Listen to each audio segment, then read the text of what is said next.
Olá, seja muito bem-vindo ao Coletiva, ao programa semanal de entrevistas da TV Unifev, afiliada à TV Brasil. Muito obrigada pela sua companhia com a gente aqui hoje. O setor automotivo no Brasil tem expressiva representatividade em nossa economia, então é sobre isso que nós vamos falar hoje. O país é o 8º no mundo em número de vendas de veículos. Em todo este cenário estão as concessionárias. Hoje vou falar com um dos maiores empresários do setor aqui no interior paulista para entender como eles estão passando por esse momento tão complicado aí da pandemia e também projeções para o mercado. Recebo aqui de forma remota o Sr. Nelson Augusto Filho, que é diretor comercial da Pravel Chevrolet, com matriz em Votuporanga e filiais em Fernandópolis, Jales, Paranaíba, Chapadão do Sul e Iturama. Ele trabalha no ramo da venda de automóveis há 50 anos e já representou o interior paulista junto à ABRAC, a Associação Brasileira dos Concessionários Chevrolet.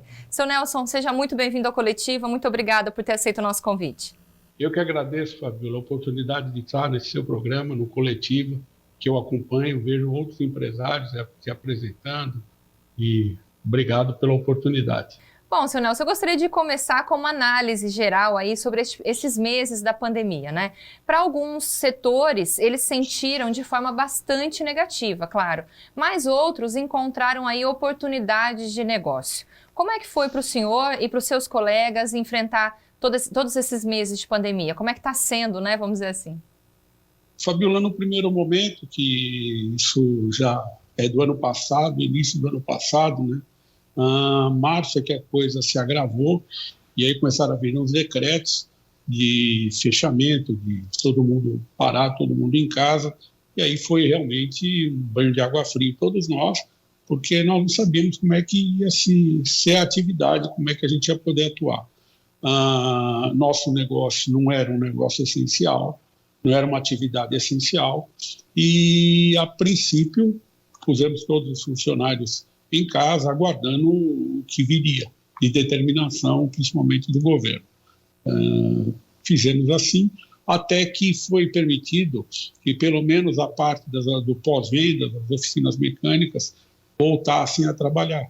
Porque se entendeu que os clientes precisariam, às vezes, fazer uma revisão, não podiam ficar com o carro quebrado. Também tinha o poder público, que precisava ambulâncias, não podiam ficar quebradas, viaturas policiais. E, inclusive, nós chegamos a atender até o pessoal de São José do Rio Preto, porque o decreto municipal lá não permitia nem as oficinas abrirem. Chegaram a mandar carros até de plataforma. Então, o nosso pessoal administrativo e de vendas ficou em casa, e o pessoal de oficina voltou a trabalhar. Eu fiquei 40 dias sem vir na empresa, sem nada, e eu estava, quando começou a pandemia, quando começou a fechar tudo, eu estava fora, estava em Gramado, passando uma semana com a minha esposa, acabei tendo que ficar 40 dias em São Paulo, eu, na volta fiz uma parada lá para ver meus pais, quando isso aconteceu. E aí, a partir disso, começamos a nos adaptar, a repensar nosso negócio, as novas formas, como tanta coisa que a gente já fez. Isso não foi a primeira vez no Brasil, a gente já passou tantas coisas que essa readaptação é sempre um aprendizado. E nós, novamente, voltamos a um reaprendizado e hoje estamos tirando frutos benéficos do nosso negócio. A gente vai falar sobre isso também. Eu gostaria de te perguntar quais foram os principais impactos sentidos no volume de vendas direto ao cliente. Foi uma queda ou aumentou a procura? De início foi uma queda, né? As lojas fechadas, não tinham nada, né? Principalmente a venda varejo, que era a venda presencial. O cliente que vem aqui na loja, no showroom, comprar o nosso carro de estoque. Só que todas as montadoras, inclusive a nossa, a Chevrolet AGM, tem vendas diretas. Vendas diretas são vendas das fábricas direto para o consumidor. E aqui na nossa região tem muitas vendas que a gente faz para produtores rurais, CNPJs, taxistas, e assim foi. A gente precisava fazer essas vendas, esses carros normalmente demoravam para ficar prontos, esses pedidos normalmente não são entregues de imediato, tem um tempo a considerar de 60, às vezes 90 dias. Esses carros começaram a ficar prontos, a gente ligava para os clientes e achava uma forma de poder entregar esse carro para eles. Foi um início assim difícil, mas que depois as coisas foram retomando e a gente voltando com home office e tudo que a gente podia fazer para poder retomar o nosso negócio. A própria montadora tomou medidas rápidas, né, que eram necessárias, porque o caixa de todo mundo ficou arrasado, né? Nós tínhamos contas a pagar e não tínhamos faturamento nenhum praticamente. A própria montadora, se imagina, a nível nacional, com todo esse problema, e começou desde então, fazer algumas promoções, porque aí ela ainda tinha estoques, né? Que não se esperava que ia fechar tudo. E ela começou a fazer promoções, oferecer para os funcionários, essas promoções eram repassadas aos clientes, e aí o mercado começou devagar a voltar e andar. E aí é mais ou menos o que a gente tem hoje. E agora, quais são as projeções aí para esse segundo semestre de 2021?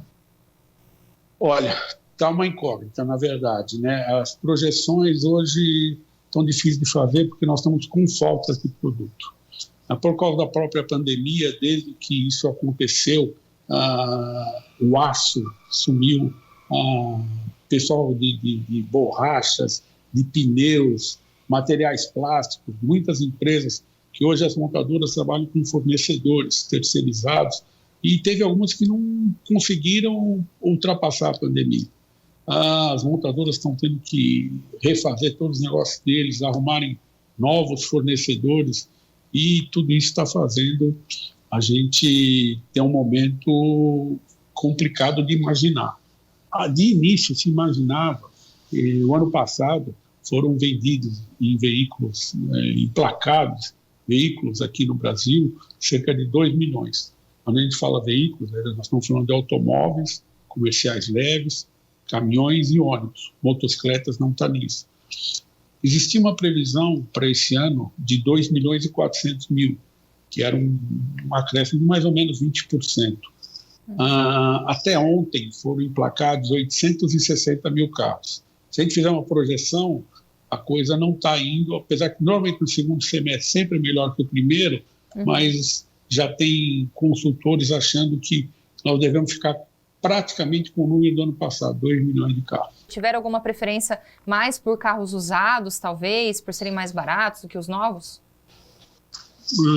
Fabiola, o sonho de consumo de todo cliente é o carro novo. Só que, na verdade, por causa dessa escassez e com a falta de carro, a elevação dos preços também devido a vários fatores, principalmente o dólar, que deu uma subida astronômica, né? As pessoas começaram quando precisava trocar de carro, começaram a pensar assim no seminovo. E outra coisa também que acabou acontecendo é que, dependendo da pessoa, ela precisava não ter mais financiamento para pagar. Se ela tinha um carro financiado, ela precisava quitar esse financiamento, porque ela estava com medo, às vezes, de perder o emprego, ou às vezes até perder o emprego e outra atividade que ela tinha. Ela precisava se desfazer disso e vendia esse carro no mercado. E outros também que, às vezes, pelo próprio negócio dele, ele precisava ter um carro, um seminovo, e trocar por com menor valor para poder, às vezes, capitalizar o negócio dele. Então, o negócio de seminovos aumentou, sim, tem sido um volume bem representativo, mas eu também considero que isso por causa mais da falta de carros novos que nós temos hoje. E a pandemia, ela alterou também o lançamento de modelos novos? Alterou um pouco, mas acho que as montadoras nesse ponto já retomaram, viu, Fabiola? Eles já tem vários lançamentos previstos de todas as marcas, alguns estão acontecendo agora, tem outros com previsão para o segundo semestre. Eu acho que porque isso são investimentos já de longas datas, né? A própria Chevrolet, ela tem um investimento que já vem vindo de alguns anos, e acho que até 2023 são 10 bilhões de reais. Então, era uma coisa que, quando a pandemia chegou, já tinha sido dado o início. Não tinha mais como parar essa produção, esses projetos, e todas as montadoras estão fazendo isso. Teremos lançamentos, sim, com certeza.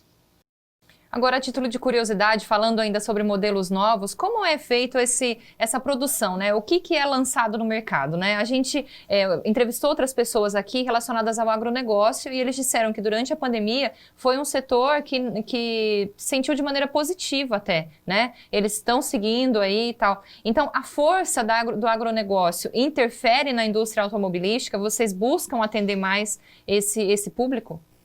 Com certeza. É um público hoje de uma importância, uma magnitude enorme no nosso negócio. E principalmente para nós, aqui a região que a gente está, que é muito ligada à agropecuária. A agropecuária sustenta o Brasil. A gente sabe que a economia brasileira é muito sustentada pela agropecuária. A Chevrolet já produziu em 25 anos 1 milhão de picapes. Nós temos uma força muito grande nesse mercado. E para nós é vital que o agronegócio esteja sempre bem. E a gente tem surfado essa onda muito bem. A Chevrolet tem produtos ótimos. Inclusive, esse ano ainda vai ter um lançamento nesse segmento que vai agregar muito a nossa marca. Ah, sim. Agora, quanto a essa questão da distribuição de componentes, né, que o senhor comentou, a falta de problemas na produção das montadoras, falta de componentes para atendimento do pedido dos clientes, ainda faltam isso e provocou algum aumento no preço também dos veículos, essa situação? Eu acho que o aumento está mais relacionado ao dólar, mas a escassez de produtos está diretamente ligada na falta de produtos. Pra você ter uma ideia, hoje, semicondutores, que eu, sinceramente, vou te falar, quando me falaram, eu achei até estranho, nem sabia disso, que hoje são necessários nos carros e tem várias linhas de montagem paradas por causa da falta desses semicondutores, que são peças que são como se fossem chips e que vão, na verdade, até em computador, vão em máquina de lavar, em geladeira, coisa que a gente nem imaginava que estivesse acontecendo e realmente está acontecendo. E está gerando esse problema da escassez de veículos no Brasil. Tá. E, seu Nelson, teve também mudança na hora da compra, quanto à questão do pagamento, da forma de pagamento utilizada? As condições de financiamento de veículos talvez começaram a ficar mais atrativas? Olha, as condições de financiamento elas vêm atrativas já há um bom tempo. A taxa Selic, ela realmente colaborou muito com isso, né? Hoje ela está em 3,5%, até porque teve alguns pequenos aumentos agora, mas é uma taxa de 3,5% ao ano, né? Então, as promoções, normalmente, quando tem financiamento, tem alguns carros com taxa zero, entrada aqui não precisa ser muito grande, e todos os bancos, né? Não só os bancos montadoras, como os bancos privados, bancos do governo, cooperativas. Hoje a gente vende carro até parcelando no cartão de crédito de 10 vezes. A facilidade está muito grande, Fabíola. Consórcio também é um outro mercado muito, muito importante e que é uma poupança, né? Que a pessoa faz, às vezes, sem notar, e ela acaba, quando vê, ou ela é sorteada, ou ela dá um lance, tira o carro, se ela às vezes não quer o carro, até o dinheiro hoje é permitido ela pedir, né? Então, as variáveis são muito grandes para se comprar um carro. E como é que ficaram as vendas aos clientes, né? Muitas empresas passaram a atender de forma online aí nessa situação, nessas vendas. O mercado de veículos também adotou essa situação e deu certo? Como é que foi? Ou participa ou está fora. Tem que participar desse meio de venda. A única coisa é que aí nós temos que investir em pessoas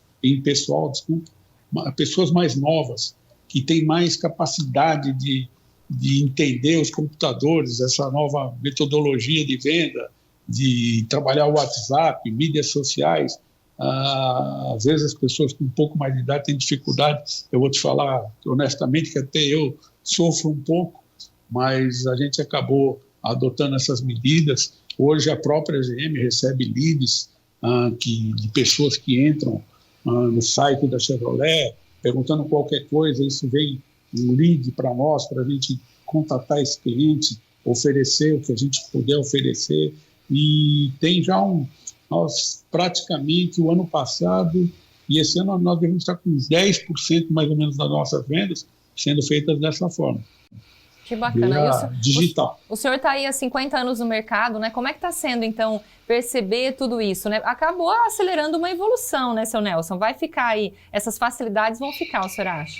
Com certeza, Fabíola, vão ficar, isso não volta mais. E só vão evoluir. Eu acho que a coisa...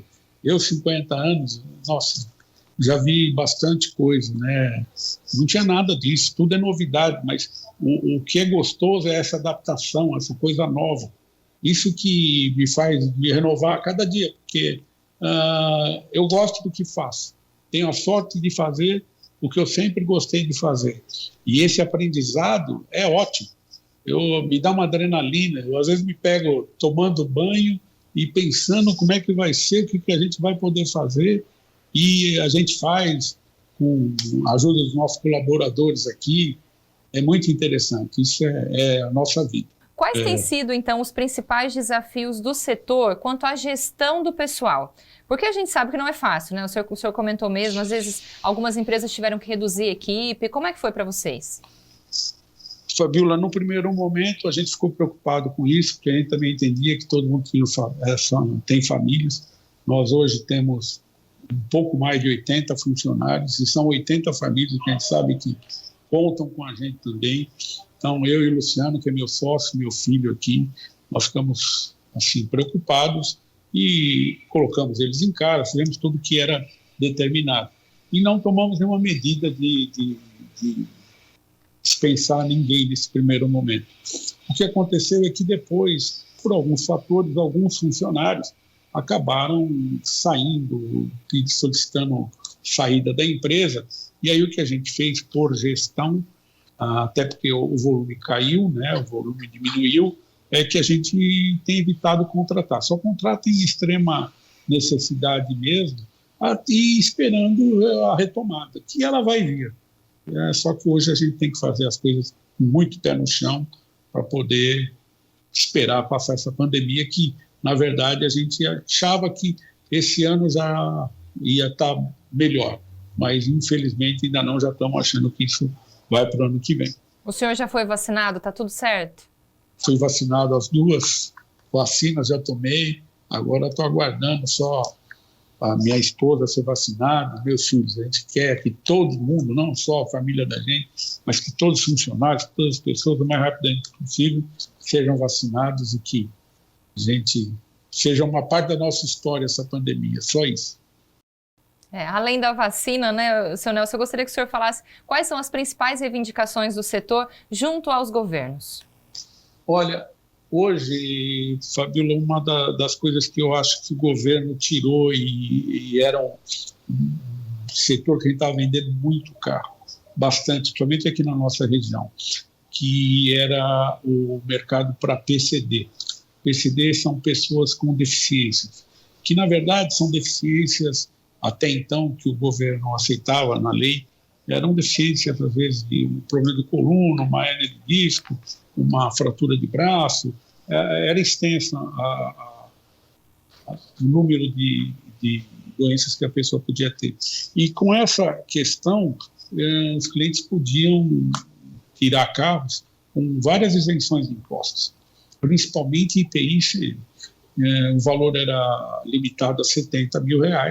Quando começou a pandemia, a gente tinha um volume maior de carros nessa faixa. Porém, depois, com o próprio aumento dos carros, que foi necessário, porque as montadoras não conseguiam mais fazer os carros nesse valor limite de 70 mil, isso foi diminuído. Até que o governo federal também, depois, agora, no começo desse ano, tirou o IPI, limitou o IPI, que não era limitado, não tinha valor de limitação, era só para ICM, eles passaram a limitar nos 70 mil. Isso é uma coisa que esse mercado, hoje, como a gente está precisando de vendas, seria muito importante voltar. Só que não adianta só voltar ao mercado e o governo também não aumentar esse limite. Esse limite precisaria hoje, eu acredito, estar por pelo menos aí uns R$90 mil, e permitindo as isenções para que as pessoas pudessem comprar esses carros. Seu Nelson, uma das áreas que os empresários primeiro cortam investimentos é em comunicação, em momentos de crise, né? Quando precisam ali ajustar o caixa da empresa. Qual é a sua visão sobre a importância do investimento em marketing para o sucesso dos negócios? Total. Agora acho que a gente está investindo mais do que a gente investia quando o mercado estava normal. Que é a hora de a gente aparecer, a hora de a gente se apresentar, da gente chamar a atenção do cliente. Hoje as pessoas estão ficando, agora nem tanto, mas elas ficavam muito em casa. Hoje as mídias são todas Facebook, Google, WhatsApp, você tem que ficar chamando o cliente. E é importantíssimo. E as mídias tradicionais, né? A Chevrolet faz uma mídia nacional, onde ela investe muito na televisão, mas é uma propaganda mais da marca Chevrolet, e nós fazemos as propagandas regionais, que são também TV, rádio, jornal. Contratamos há pouco tempo como nosso garoto propaganda, agora o Marcos Paiva, uma pessoa, né, super conhecida na região, com ligação na Unifev também. Ele até foi formado aqui também. Formado aí, a Pravel, a marca do Marcão, ele é muito simpático, né? Ele tem trazido muito benefício para a gente, nós estamos muito contentes com ele. E várias outras coisas. A mídia é essencial e nós vamos continuar investindo forte nisso. Agora, a minha pergunta é sobre o mercado de automóveis hoje, né? Como é que o senhor observa, seu Nelson, esse mercado de automóveis? Parece haver uma grande mudança nesse cenário, inclusive com montadoras deixando o Brasil. Em Votuporanga, a gente sentiu também uma dessas montadoras saindo aqui da cidade, né? Qual o impacto para o setor e os clientes? Fabiola, eu analiso diferente essa questão da montadora de saída do Brasil. O que eu vejo é que eles tinham um mix de alguns carros que eles produziam aqui, que eles começaram a achar que não era interessante para eles. Mas eles não saíram do Brasil, realmente, né? Eles diminuíram o número de concessionários, foram para um outro padrão de veículos, eles vão ter um outro mix, onde eu acho que eles vão concorrer e competir mais com carros a nível de importados.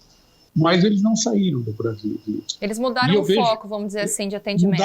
Eles mudaram o foco, simplesmente. E mantiveram uma grande parte da rede. Acho que não chegou à metade, foi um pouco menos, mas eles continuam e vão continuar atuando.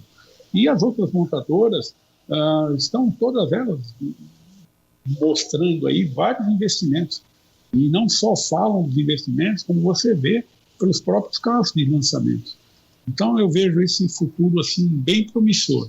Eu acredito muito ainda o Brasil como oitavo mercado do mundo, você mesmo bem falou no início da entrevista, tem muito a crescer. Nós temos muito ainda para fazer.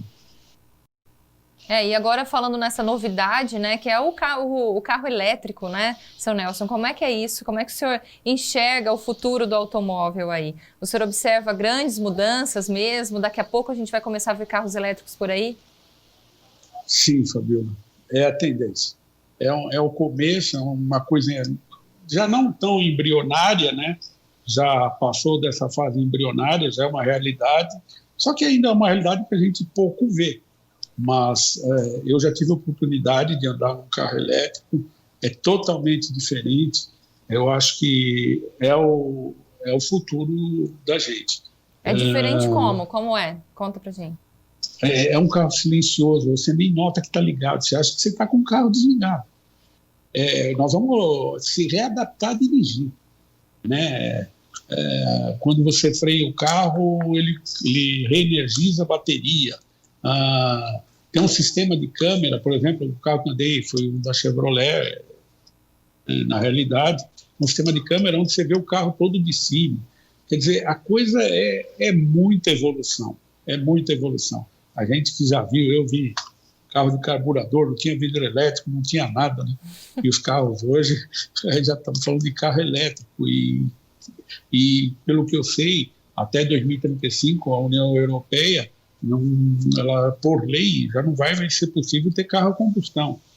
Então, nós vamos ver isso. Você que é mais nova vai usar bastante carro elétrico. Se prepare para dirigir, porque você vai usar esses carros. Tá certo. E, seu Nelson, como é que tá essa vinda para cá, para o interior, desses carros elétricos? Essa produção já está acelerada? Como é que tá isso? Porque para a gente hoje parece que está um pouco distante, né? Mas não, é só impressão. Fabiola, eu ia falar alguma coisa, me puxaram a orelha, falaram que eu posso te falar assim é que teremos novidades eletrizantes num futuro bem próximo. Isso que eu posso falar da minha marca. Agora, teremos novidades. Quanto à questão de valores, a gente ouve falar que deve ser um pouco inacessível no início, né? Com certeza, é um produto novo, não tem volume, né? Mas eu acho que é uma cultura que vai ter que ser mudada. As pessoas vão ter que se adaptar a andar num carro desse. Ele ainda hoje não tem uma autonomia assim, para você fazer grandes distâncias. Você provavelmente não consegue com um carro daqui a São Paulo sem ter que reabastecer a bateria, né? Na verdade. Então, vai ser uma coisa mais interna, uma coisa assim, mais para você usar na cidade, e pelo próprio volume o valor ainda vai ser alto. Mas, como tudo, a tendência depois é diminuir, vai, com certeza. Porque se todos os carros um dia vão ser elétricos, isso vai voltar ao preço de realidade. O que eles dizem é justamente, são esses os problemas, né? Todo o país tem que estar adaptado, porque se você quiser fazer longas corridas, você precisa de postos de abastecimento, e aí já é diferente, né? Não é um posto de abastecimento comum. Então, quer dizer, todo o país tem que estar adaptado aí nesse novo futuro. E como o Brasil é um país de enormes distâncias, né? Eu acho que talvez para nós aqui vai ser uma coisa que vai demorar um pouco mais dessa adaptação. Mas ela vai vir de qualquer maneira. Eu acho que ela vai iniciar pelos grandes centros, né? As pessoas vão andar com os carros mais nas cidades mesmo, para depois até a própria indústria descobrir novas formas de deixar essas baterias com mais autonomia. E isso vai acontecer. A sustentabilidade está aí, a emissão de carbono é muito menor, não existe emissão de carbono, na verdade, né? Então, os benefícios para a gente que fala de sustentabilidade, de saúde, de verde, de mundo verde, eu acho que o futuro dos nossos filhos, nossos netos, depende também disso. E nós temos que estar junto disso e acreditar nesses projetos. E logo, logo, vocês vão poder conhecer os eletrizantes da Pravel. A sustentabilidade, então, é o grande motivador dos carros elétricos, assim, ou tem algumas outras vantagens, seu Nelson, que o senhor poderia falar? Olha, eu acho que a grande é a sustentabilidade, essa não emissão de carbono, né? Um carro que não é poluente de maneira nenhuma. Eu acho que isso tudo tem tudo a ver com tudo que o mundo hoje fala, né? Eu acho que essa é a grande pegada do carro. Bom, agora falando um pouco sobre a sua história, né? A gente comentou aqui já que o senhor tem a matriz aqui em Votuporanga, diversas filiais, está no setor de automóveis há 50 anos, e a gente gostaria de conhecer um pouquinho mais, então, o que fez esse empresário de sucesso chegar até aqui. Como é que foi que o senhor decidiu seguir no setor automotivo? Na verdade, Fabíola, meu pai, em São Paulo, eu nasci em São Paulo, na capital, meu pai tinha restaurante e sempre gostou de mexer com automóvel. E uma época ele montou uma loja lá em São Paulo, e eu com 12 anos eu ia para a escola de manhã e à tarde ia trabalhar com ele.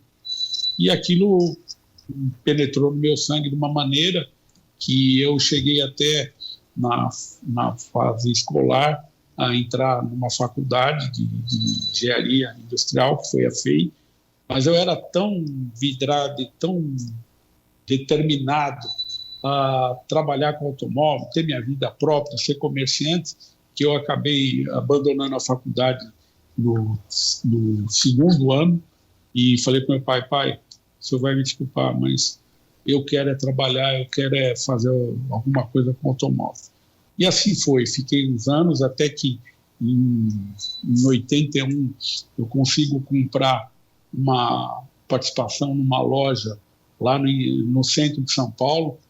Alguns mais antigos que vão me ouvir aqui vão saber, inclusive eu conheci algumas pessoas aqui de Votuporanga lá, essa zona central lá em São Paulo, era na região da Barão de Limeira, Duque de Caxias, na verdade era a boca do automóvel. Aquilo foi na minha vida uma universidade. A gente vendia só carros seminovos, né?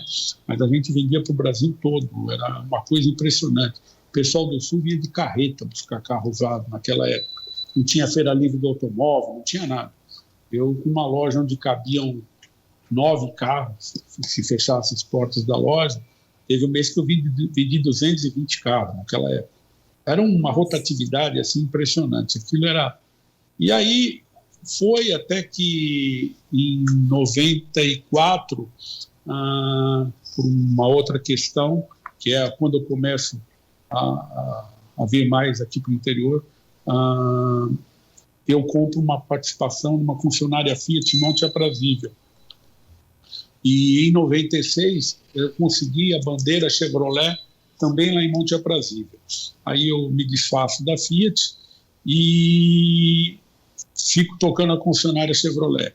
Até que em 2000 meu pai me chama porque ele tinha recém-adquirido uma empresa, uma concessionária da marca BMW, importados, e ele não tinha nenhuma assim, experiência de trabalhar com concessionários. Que eu falo concessionária, na verdade, para mim, são 5 negócios no mesmo negócio, né? Você vende carro novo, você vende carro usado, vende peça, vende serviço, vende funilaria e pintura, né? Então, meu pai me chama, se eu não queria ser sócio dele, eu aceitei o desafio, volto para São Paulo, mas continuo como proprietário aqui da GM em Monte Aprazível. Volto para São Paulo e, junto com meu pai, fizemos um excelente trabalho na empresa. E, desculpa a modéstia, mas realmente foi.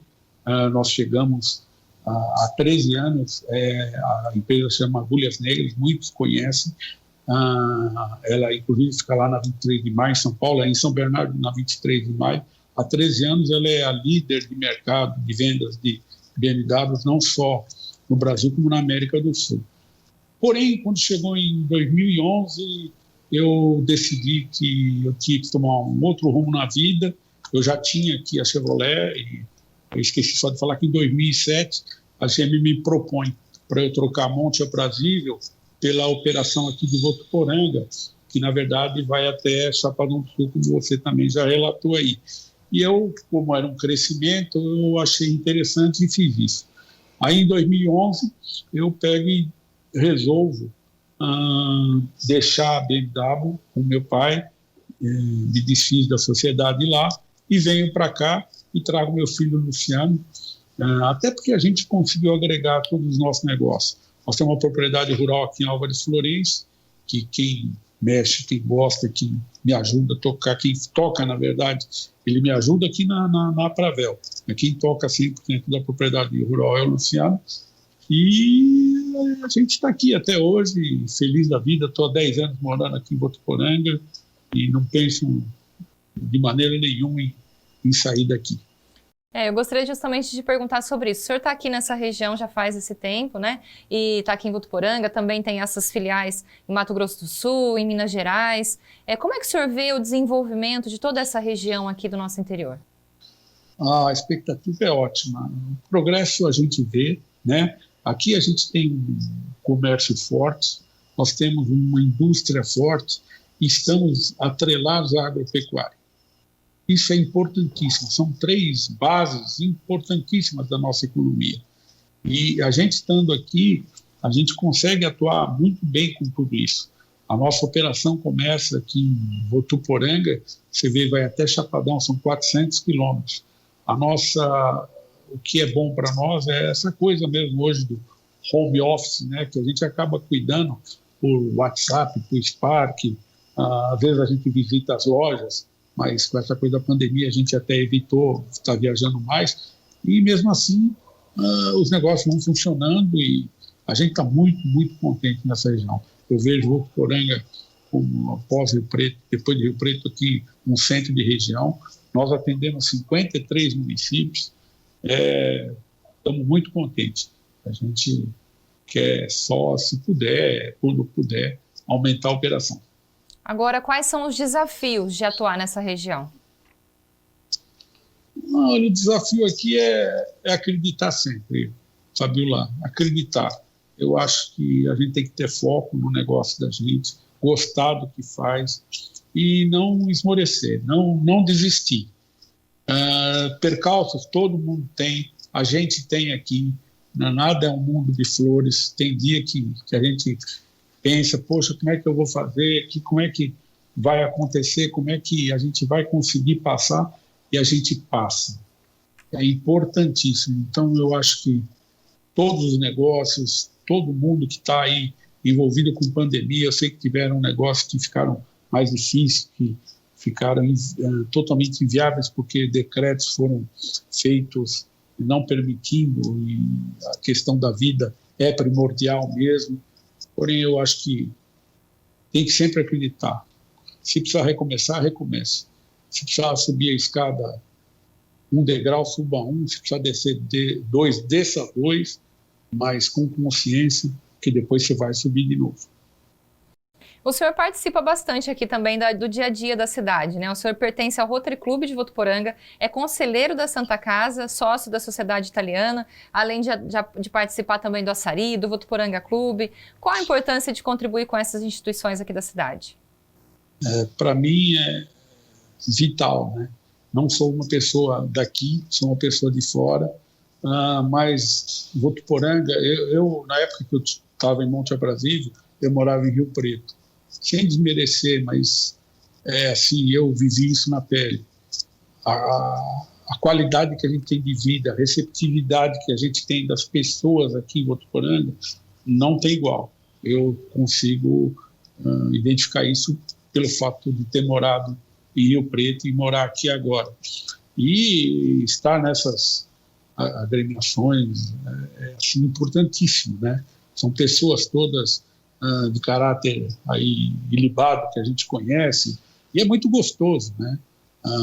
Tá no Rotary, tá na Sociedade Italiana, tá nos clubes, é importantíssimo para nós, e a gente tem uma vida social bem gratificante. Estou louco para acabar a pandemia, para voltar à festa italiana, voltar às nossas reuniões na chácara, que a gente toma um vinho com os amigos lá, da nossa cerveja do Rotary, tudo isso que a gente sabe que, se Deus quiser, um dia vai voltar.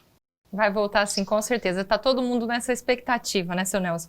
Bom, agora para encerrar, eu gostaria de falar justamente dessa pós-pandemia. Na tua visão, qual a importância do setor automotivo, então, para essa retomada, para ajudar o Brasil aí a seguir em frente? Fabíola, nós trabalhamos num setor, segundo a Anfávia, tem 1.300.000 pessoas empregadas. Representa 22% do PIB industrial. A economia passa pela mão do setor automotivo. E nós estamos prontos para acompanhar isso.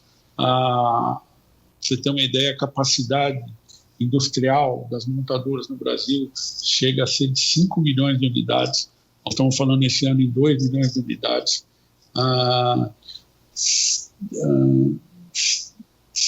10 montadoras têm 93% do share nacional. Eu acho que dá para acreditar, temos que acreditar, e tudo vai uma hora passar. A gente já passou muita coisa, passamos muitos momentos difíceis, de aumento de imposto, de queda de imposto, com IPI, sem IPI, com R$50 na conta que o Collor fez aquela vez, mas tudo passou, e essa pandemia vai passar, e a economia vai retomar, e a força do nosso negócio vai ajudar muito isso. É isso mesmo, seu Nelson, vamos ter pensamento positivo e torcer para que isso tudo passe logo. A gente agradece muito, viu, a tua presença aqui hoje, esse bate-papo super interessante. Obrigado, eu que agradeço a oportunidade, me agradeço também agradeço por mim o Celso, o Penha, meu amigo, meu cliente, e obrigado você também, Fabíola. E a hora que quiser comprar um Chevrolet, nós estamos disponíveis aqui. A gente agradece. Acho que eu vou comprar o carro elétrico. Assim que chegar, o senhor me liga. Tá bom, vai ser test drive, mas não fala para ninguém. Tá bom, aí, combinado. Você vai experimentar só para ouvir que não tem barulho mesmo. Isso, tá bom, combinado então, seu Nelson. Muito obrigada mais uma vez, viu? Pessoal de casa, então, que desejar mandar sugestões de entrevistados, pessoas que vocês desejam ver aqui em nosso Coletiva, é só falar com a gente nesse WhatsApp, tá bom? Toda semana a gente traz aqui lideranças da cidade, empreendedores de sucesso, autoridades, lideranças, como eu disse, então estamos aqui à disposição. A gente fica por aqui, o nosso abraço, muito obrigada pela sua companhia e voltamos na próxima semana. Até lá!